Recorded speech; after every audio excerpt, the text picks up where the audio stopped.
पत्र भेजा है किसी ने कि मुझे क्लिनिकल डिप्रेशन डायग्नोस हुआ है और तब से दवाई भी चल रही है। दवाई न लूँ तो मूड स्विंग होते हैं, ओसीडी और बिहेवियरल चेंजेस महसूस होते हैं। इसके साथ ही अपने मन की वासनाओं से घिर के मन और भी नाराजगी में चला जाता हूँ। ऐसे में क्या करूँ कि दवाओं से छूट पाऊँ? जब हम अपने मन की ट्रेनिंग खाली विषय वासना की ही रखेंगे तो फिर ऐसे मन को किसी न किसी समय पर आके बड़ी गहरी ग्लानि पकड़ लेती है। संसार की कुसंगति में, मैं संगति नहीं कह रही, कुसंगति कह रही हूँ। संसारियों की कुसंगति में भोग विषय वासना इतने जोर से फैल जाता है, इतना ज्यादा कि दिल दिमाग पे छा जाता है कि अपनी पांचों ज्ञान इंद्रियों को, कर्म इंद्रियों को वो भोगने में ही लगा देता है। आप अगर ज्यादा खाते हैं तो आपकी न केवल पाचन शक्ति कमजोर होती है बल्कि आपकी आंतें कमजोर होती हैं। जब आप बहुत लाउड म्यूजिक सुनते हैं, जैसे आजकल अक्सर बच्चे हेडफोन्स लगा के लाउड म्यूजिक सुनते हैं, वो जल्दी बहरे हो जाएंगे। जब आप अपनी आंखों से बहुत ज्यादा टेलीविजन से भी ज्यादा मोबाइल फोन और टेलीविजन मतलब स्क्रीन, चाहे आईपैड हो के वो कंप्यूटर हो, लैपटॉप हो, अगर आप उस स्क्रीन को बहुत ज्यादा देखते हैं तो आंखों के जरिए न केवल आंख कमजोर होती है बल्कि दिमाग भी कमजोर होता है, मेमोरी लॉस होता है, एडीडी बीमारी होती, एडीएचडी बीमारी हो जाती, ओसीडी भी हो सकता है, क्योंकि इतना इरिटेट हो जाता है दिमाग देख देख करके। और आप नोट करिए कि अगर आप कुछ भी देखते हैं, एक तो एडवर्टीजमेंट बहुत सारे आते हैं, छोटे छोटे एड्स, क्योंकि लोगों का अटेंशन का जो स्पैन है वो बहुत छोटा हो गया है, इसलिए कभी एड लंबे होते थे, अभी एड भी कुछ सेकंड्स के रह गए। तो 5 सेकंड की ये ऐड है, उसमें भी 2 सेकंड की कोई और ऐड है, 4 सेकंड की, 10 सेकंड की, इतनी एड्स चल रही हैं और लोग एड्स भी देखते हैं। वो इतना आपके मन को उत्तेजित करता है वो, और जितना मन उत्तेजित होता है उतनी इंद्रियां आपकी असंयमित हो जाती हैं। अच्छा एक बात बताओ, आप कोई हॉरर फिल्म देखो तो उसके बाद मन में क्या लगेगा? हाँ, डर। आप बहुत वायलेंट फिल्म देखो तो कहीं ना कहीं वो वायलेंस आपके भी भीतर आ जाता है। कि मान लो हीरो बहुत एंग्री है, वो कांच की बोतल अपने दुश्मन के सिर में फोड़ता है, या अपनी ताकत दिखाने के लिए अपने ही सिर में फोड़ता है, और वो फिल्म बहुत हिट हो गई और बहुत बच्चों ने देख ली। सोचिए उसमें कितने बच्चे इसी की नकल करेंगे, किसी का सिर भी फोड़ेंगे, संभव है अपना भी फोड़ ले, पर उन्हें उस समय यह अकल नहीं होगी कि फिल्म वाले वो नकली कांच की बोतल इस्तेमाल करते हैं, तो सिर में फोड़ भी ले तो उसको कुछ चोट नहीं लगेगी। उन बच्चे को पता नहीं, उन्हें असली बोतल सिर में मार ली तो सिर फाड़ लेगा अपना, और किसी के मार दिया और मुश्किल हो जाएगी। आपने कहो पोर्नोग्राफी देखी, अश्लील फिल्म देखी, उसका क्या प्रभाव होगा? जो देखेंगे वो करना चाहेंगे।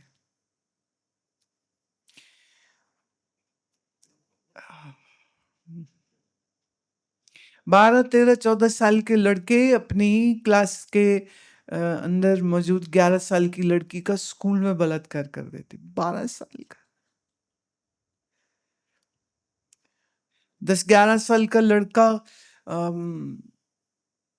स्कूल के बाथरूम में मरा हुआ मिला। बड़ी खोज की गई तो बाद में पता चला उसके सीनियर कुछ लड़कों ने उसके साथ यौन शोषण किया और उसको चुप कराने के लिए कहीं वो शोर न कर दे और उसका सिर पटक दिया था, जिससे उसकी मृत्यु हो गई थी।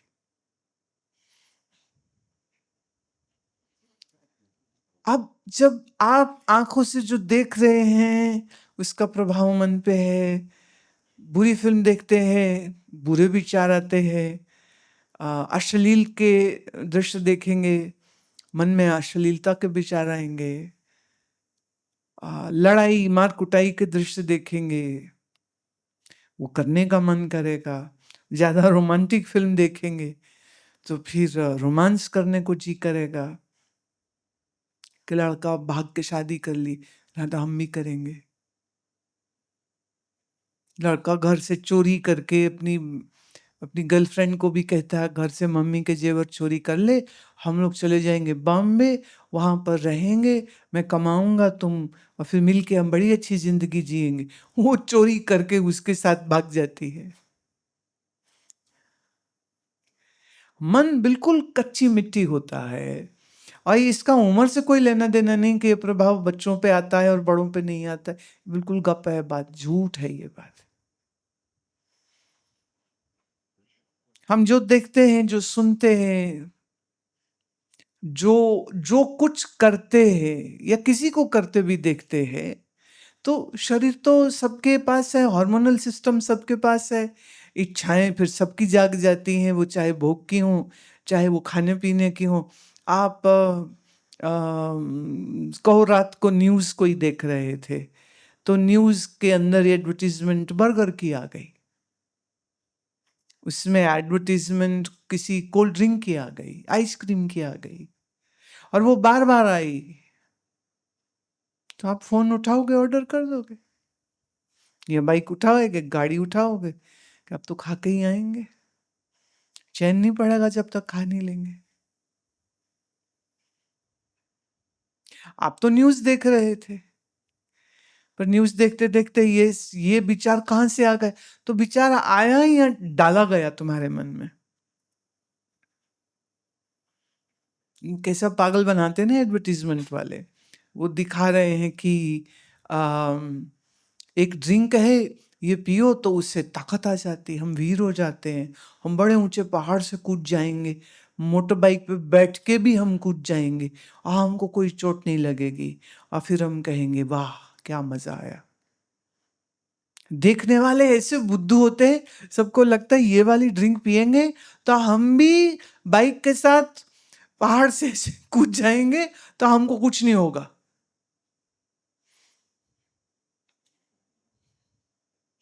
मुझे याद है जब वो हमारे यहाँ एक वो सुपरमैन का देसी सुपरमैन का एक सीरियल आता था, उस वो अपनी कैप लगाता है सुपरमैन की तरह और कूद जाता है ऊंची बिल्डिंगों से, और उन दिनों कितने बच्चे मम्मी की चुन्नी बांध के घर की छतों से कूद गए थे, कई की हड्डियां टूटी, कई के सिर खुल गए, कईयों की मृत्यु हो गई। कईयों ने फिर ये आपत्ति करी कि ये नहीं दिखाना चाहिए था, वो बच्चों का ही प्रोग्राम कि बच्चे जो देखते हैं वो कर रहे हैं, आप ये क्यों दिखा रहे हो। तो एंटरटेनमेंट ना होकर के वो लाइफस्टाइल हो जाता है।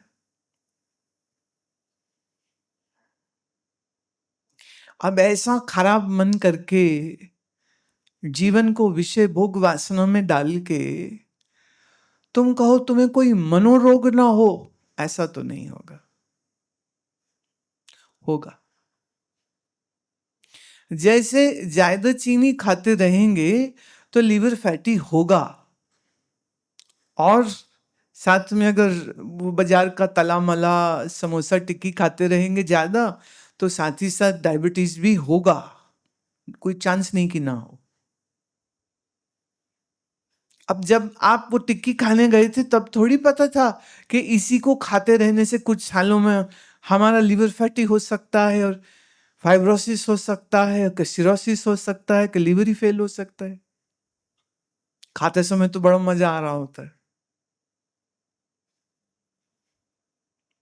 अब भाई रेडी पे खड़े होके गोलगप्पे खाने का मजा किसको नहीं है।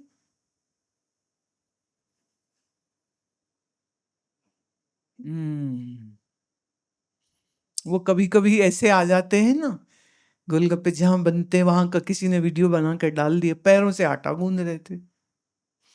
छोटा जो दुकानदार है, जो बड़ा है वो तो आजकल मशीन आ गई है, मशीन में डाल देते हैं, बहुत हाइजीन से बनते हैं। अब वो कितने लोगों ने वो देखी होगी? देखी, बहुत लोगों ने देखी।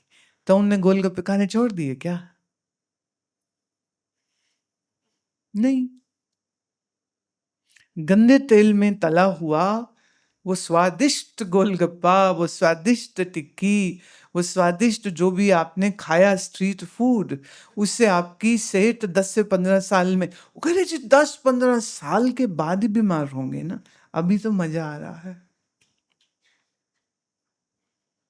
तो संसारियों की दृष्टि है कि अभी मजा आ रहा है तो इट इज ग्रेट, बीमार जब होंगे तब देखेंगे, और बीमारी जब आती है तब ना तुम देखने लायक नहीं रह जाते हो। हमारी इंद्रियों के जरिए जब विषय भोग वासना का ही ड्रामा हम हमेशा अपने मन में डालते रहेंगे तो वही तो मन में आएगा, और उसके ऊपर एक्ट करते रहोगे तो याद रहे हर भोग के बाद एक चीज आती है और उसको कहते ग्लानि, उसको कहते पश्चाताप। फिर आदमी कहते काश ये काम मैंने न किया होता। पर जब तक समझ आती है तब तक शरीर और मन दोनों बीमार हो जाते हैं। अब जिन्हें चिट्ठी लिखी है यूं तो हमें कई सालों से जानते हैं, कई सालों से कुछ थोड़ा बहुत सुनते भी होंगे, पर वो सत्संग सुनने का क्या फायदा जहां मन बेलगाम घोड़ा भागता रहा, भोगों में पड़े रहे, शरीर का नाश किया, मन का नाश किया। अब आप पूछते हो हम क्या करें, मुझे बताओ ना, मैं भी क्या करूं? क्योंकि जो बात मैं अभी कहूंगी यही बात तो कई साल से मैं कह रही हूं। अनुशासन में रहो, संयम में रहो, अनुशासन में रहो, संयम में रहो। आपने जब तब नहीं सुनी तो अब क्यों सुनोगे? तो फिर कई बार जब मैं ऐसे पत्र पढ़ती हूं तो फिर ये लगता है कि अब क्या बोले। कभी कभी ग्लानि के बाद अगर थोड़ी समझ डेवलप हो जाए, अगर सिर्फ पश्चाताप करना ना ये कोई हल नहीं होता है। पश्चाताप के बाद संबोधि होनी चाहिए कि अब इस मार्ग पर बिल्कुल नहीं चलना है, बिल्कुल नहीं जाना है।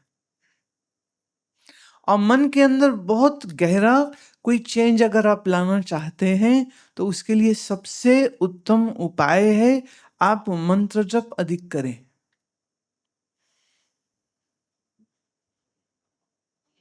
जैसे हम किसी का बहुत बिगड़ा हुआ मन है पर वो जिंदगी अच्छी भी करना चाहता है, गलती सुधारना चाहता है, तो निर्भर करता है कि अगर उसकी संस्कार और श्रद्धा उसकी मूल मंत्र पे है तो फिर मूल मंत्र करे। अगर उसकी श्रद्धा महादेव पर है तो फिर ओम नमः शिवाय करे। पर बहुत नियम से करे। जैसे स्कूल में आप होमवर्क ना करें तो सजा है, नहीं तो टीचर और कुछ ही तो कहती stand up on the desk. आप सारे बच्चे डेस्क पे बैठे हैं, एक बच्चा डेस्क पे खड़ा है या क्लास के बाहर खड़ा है या उसको कोने में खड़ा कर देते हैं। इसको कहते हैं शेमिंग। उसको वो शर्म दिला रहे हैं कि तुम शर्म करो कि तुमने ये काम क्यों किया। अब सब बच्चे इस शर्म से डरते हैं। अब माँ बाप तो कहते पढ़ लो, बच्चे नहीं पढ़ते। टीचर कहते कल होमवर्क करके आना, बच्चे नहीं करते। टीचर बेचारे क्या करें? फिर यही रहता है कुछ इस तरह की पनिशमेंट कि बच्चे को लगे कि अरे सारी क्लास मुझे देख रही है और मैं क्लास से बाहर हूं। तो फिर वो गलती दोहराता नहीं है। बस कुछ इसी तरह से इस मन को थोड़ा खींचने की जरूरत है। कि मंत्र जप करेंगे और बहुत सख्त नियम बनाओ।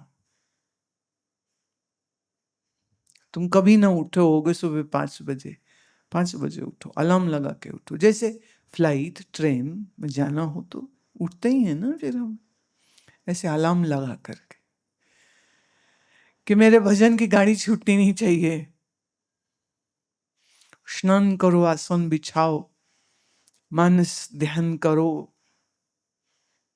मानस ध्यान अपने इष्ट का करो, गुरु का करो, और फिर माला लेकर के संकल्प ले लो कि 11 माला तो हम रोज करेंगे ही करेंगे।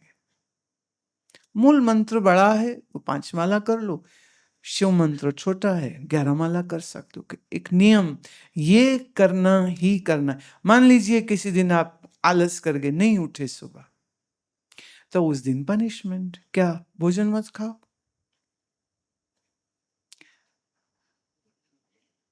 क्या अधिकार बनता है?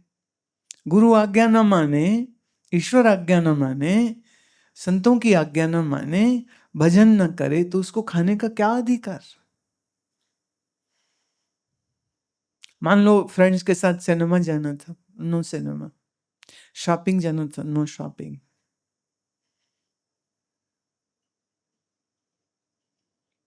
मन इतना ढीठ है ना, तो इस ढीठ मन को सीधा करने के लिए कुछ सख्त उपाय करने की जरूरत होती है। जो अपने मन पर नर्म रहते हैं उनके जीवन में कभी परिवर्तन नहीं आता। और याद रहे, तुम भोग नहीं भोगते हो, भोग तुम्हें भोग जाते हैं, कंगला कर जाते तुम्हें, खाली कर जाते तुम्हें, कमजोर कर जाते तुम्हें। जैसे कहा, ज्यादा खाने से आंतें कमजोर होती, ज्यादा देखने से आंखें कमजोर होती, ज्यादा लाउड म्यूजिक सुनने से कान बहरे होते हैं, बहुत ज्यादा चलते रहने से, और या आप बहुत ज्यादा माने सिनेमा या सीरीज आप देखते रहे और घंटों घंटों आप अपने सोफे में बैठे रहते, उठते ही नहीं है, कोई शरीर से काम ही नहीं करते हैं, तो आपके जॉइंट्स खराब हो जाते हैं, घुटने खराब हो जाते हैं। और फिर जिसे देखो वो कह रहे जी नहीं रिप्लेसमेंट करा रहे, हम घुटने बदला रहे हैं। अकल बदला लो, ये अच्छा कि घुटना बदलाओ? मुझे तो लगता है अकल चेंज कर लेनी चाहिए। जिसकी अकल चेंज हो उसको घुटने बदलाने की जरूरत नहीं पड़ेगी, उसको किसी ट्रांसप्लांट की जरूरत नहीं पड़ेगी। क्योंकि खाते समय याद रहना चाहिए कि संयम से उतना खाओ जितना शरीर के लिए आवश्यक है, अनावश्यक खाना ही क्यों। दिन में 3 बार भोजन खाते, अब चूंकि पूछने वाला पंजाबी इसलिए कह रही हूँ। दिन में 3 बार, सुबह नाश्ता, दोपहर का लंच, रात का डिनर, बीच में कम से कम 3-4 बार चाय, फिर शाम को समोसे तो खाने ही होते हैं, रात को फिर आइसक्रीम तो कुल्फी का, गर्मी इतनी है ना, वो तो खानी ही खानी है। और इतना खाने के बाद तुम कहो तुम्हारा शरीर स्वस्थ रह जाएगा? नहीं रहेगा, नहीं रहेगा। हमारा स्वास्थ्य जैसे शरीर का हमारे खाने पीने के ऊपर निर्भर करता है, ऐसे ही हमारे मन का स्वास्थ्य हमारे मन के संयम पर निर्भर करता है। तो भजन का नियम बनाओ कि भजन करना ही करना है, और ना करो तो उस दिन कुछ अच्छा, फिर तुम्हारे शरीर के साथ मुंह में, आंख में, कान में कुछ भी उसको कुछ अच्छा मत दीजिए, डिप्राइव करिए उस दिन के नहीं। अब ये डिप्राइव करने की, डिनाइल की जो बात भी इसलिए आती है, मूढ़ बुद्धि को मैं और क्या बोलूं, अगर अक्लमंद होता तो मुझे ये कहने की जरूरत नहीं थी ना कि डिनाइल करो, कि जबरदस्ती रोको अपने आप को ना, उसकी जरूरत ना पड़ती। अगर बुद्धि हो और हमसे प्रेम हो, मैं और आसान कर देती हूँ। आपके पास अगर अकल है और हमारे प्रति अगर प्रेम है, तो जो मैं कह रही हूं तुम वो करोगे या तुम उसका उल्टा करोगे?